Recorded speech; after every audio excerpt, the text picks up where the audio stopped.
we are only 2 weeks away from Lent.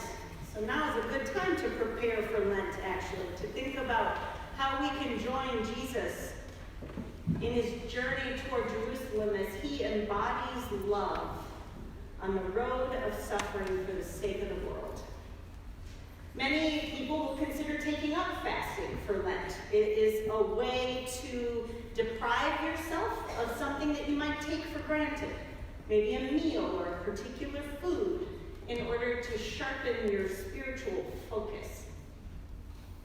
Fasting is obviously religious ritual number one for the Hebrews, as Isaiah speaks to them.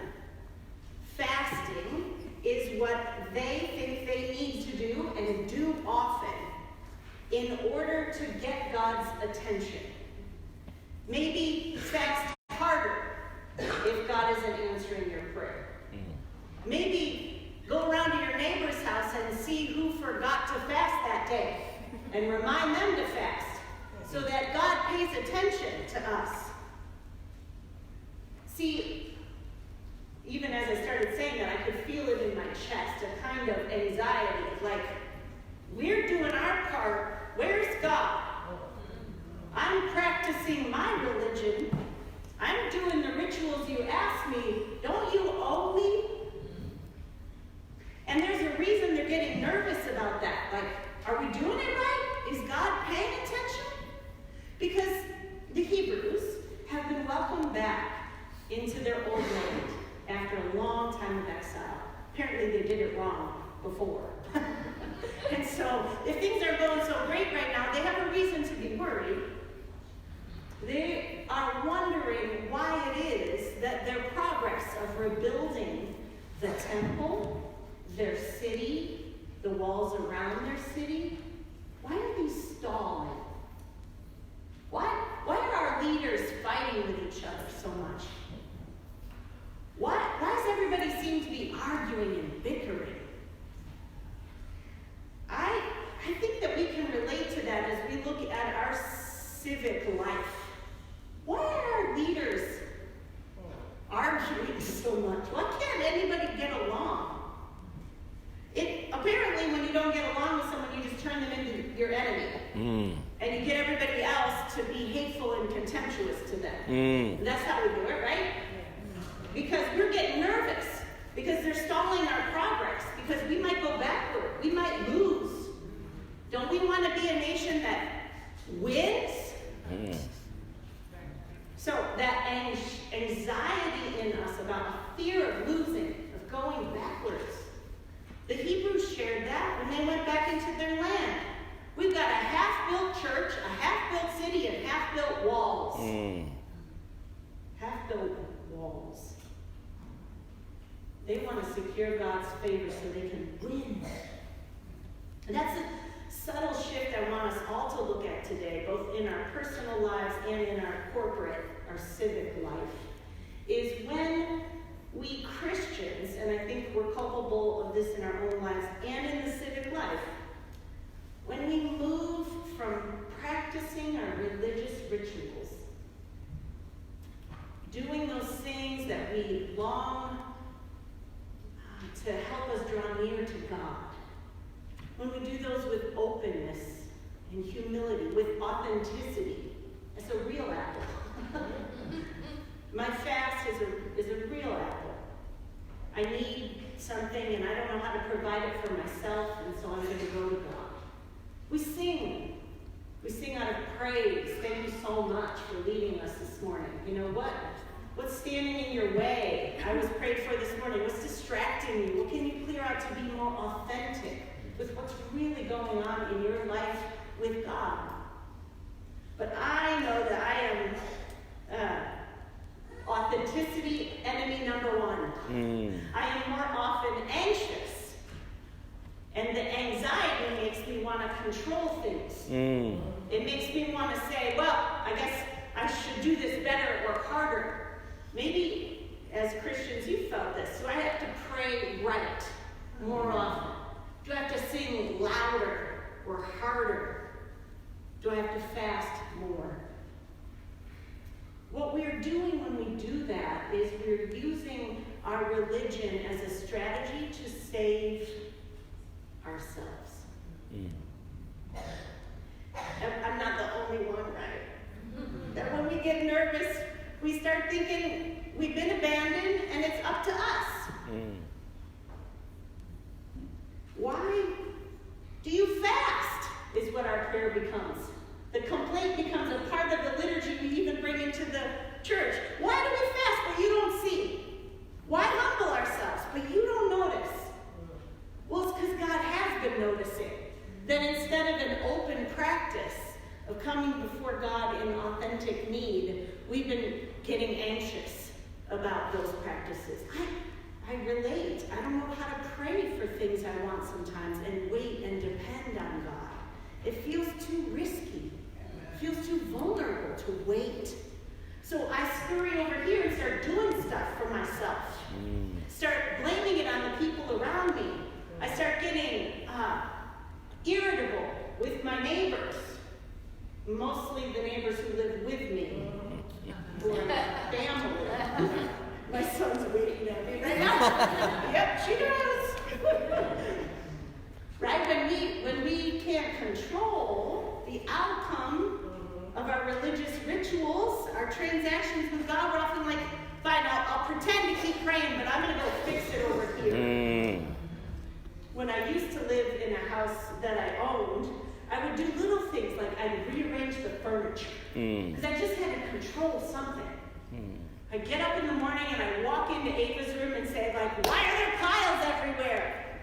I'd tell Andrew, let's paint a wall. And now we can't paint a wall because we're renting. So I go back into Ava's room and I'm like, let me paint your toenails. No, I don't want you to do that. Yes, you do. And it's an uncertainty. The things will be okay if I relax into trusting God in the long haul. And sometimes what that means is coming back to those very people that I've been trying to control and end up quarreling and fighting with and saying, like, this is not easy, is it? Help us today, Pastor. Help us. It's really hard to wait, isn't it? I totally get why you were irritable with me and having some grace for my own children who are living in uncertain times with us. By the way, I haven't had a job since last summer. We've been underemployed. And so you can understand why there's some uncertainty. We don't know where we're going. We don't know when this will be resolved. And I would like for God to provide a formula of how to fast to fix that. Of how to pray to resolve this dilemma. But God is asking me, gosh, who just said yes? I just want to, God is asking me to be like, you feel that way too? Oh my gosh. What a different approach to the people around us when we humble ourselves in that way. To say, I'm a person in need, invited to help people in need, which helps me who is in need. And then there's this mutuality where we lean into the unknown together. We lean into the uncertainty together. We lean into the sharing of more resources than we knew were there when we were over in our fear and in our anxiety. We took tiny little steps, and this is just charity, I understand. It's not like loosening the bonds of injustice as much as the prophet asks us to do, but I realized I'm so caught up every morning in how to fix our situation. I'm so irritated that we can't have a dog in this stupid rental. Oh, you know what? My son loves dogs. Let's go volunteer at the animal shelter. And we signed up once a week, and we get to go play with dogs.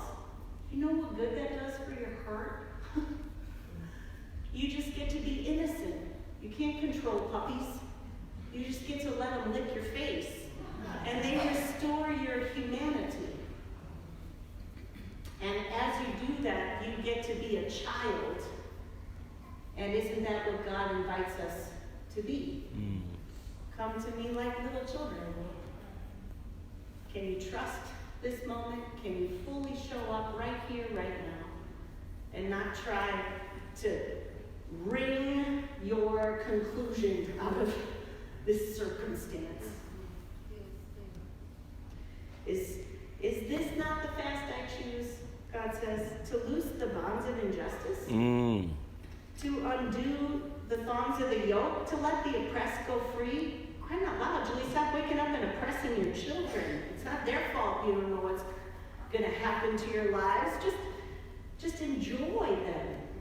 Stop oppressing the person on your team who seems to keep getting in your way at work, and it's not turning out the way you want, so you just get mean and you start picking fights with them because your anxiety is making you want to control them and you can't. It's the exact kind of constriction that keeps us from being people who are willing to forgive, willing to be curious, willing to be compassionate.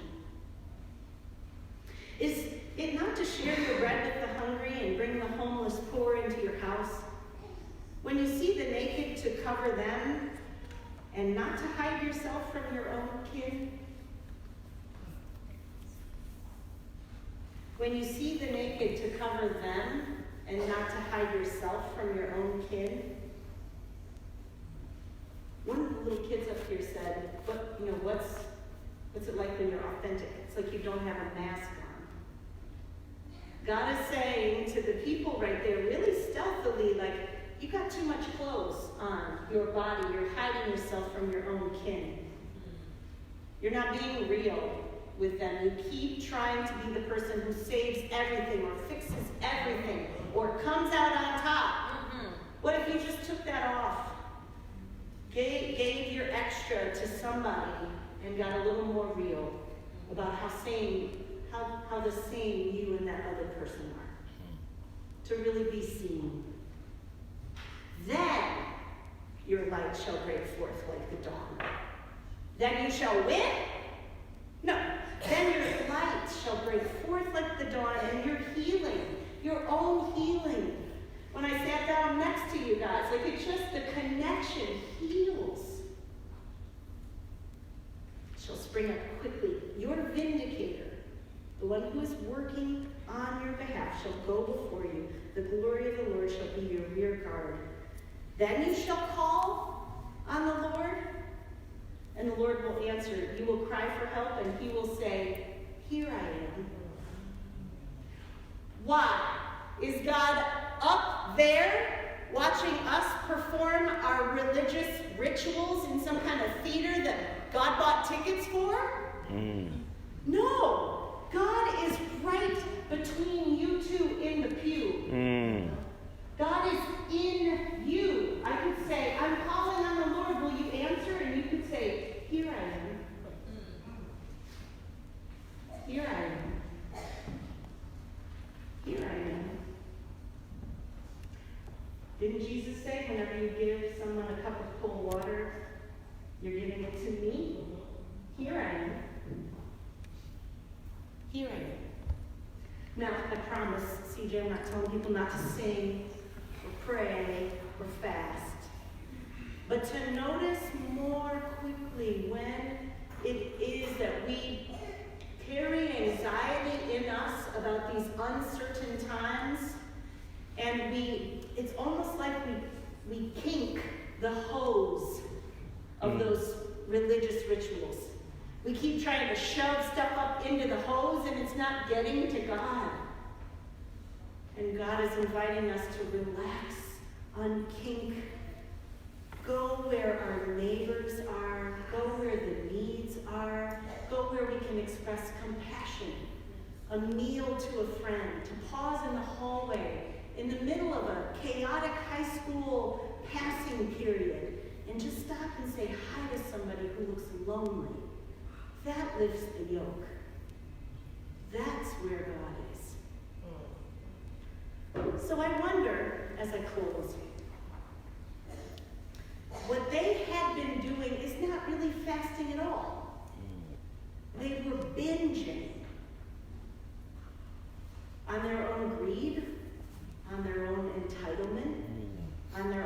to be right.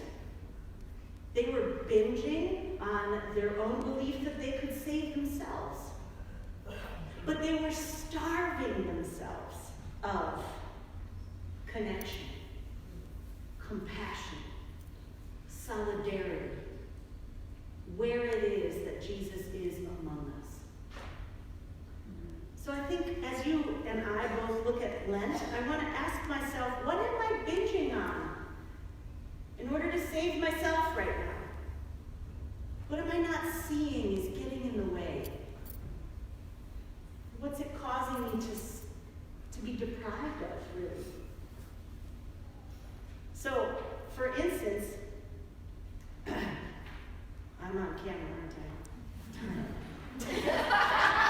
When you have relatives who post really difficult things on social media that you don't necessarily agree with, Well, and it makes you really, really upset, and you can feel that, like, I can't even control this person in my family's political views, let alone the political views of the whole country. I can feel that constriction. I can feel that, like, we're going to lose. We're going to lose. So I might fast from social media just to clear that out, because I want to see those family members as family, as human beings. I want to nurture the space where I can be a little more authentic and say, you know what, I love you. Why do you believe that? Can we talk about the values that maybe lie under that? Is there any common ground we have? What do you want to fast from? So that God can feed you with all the connection, compassion, solidarity, and in fact, God's own presence, saying, here I am. Here I am. That's what I want to wake up to in Lent, as we follow Jesus. Because Jesus is standing in all of those places that don't look like they're winning, saying, here I am. Here I am. Would you pray with me?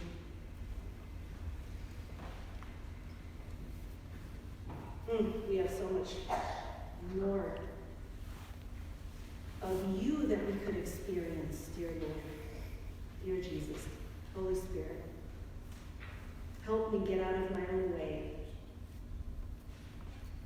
Help us want to move from anxiety into authenticity in just one small way today. Move from efforting and trying to save ourselves to relaxing into the very ways you promise you will show up, that you already are. God bless each person in this place as they believe you'll do what you say, which is be there.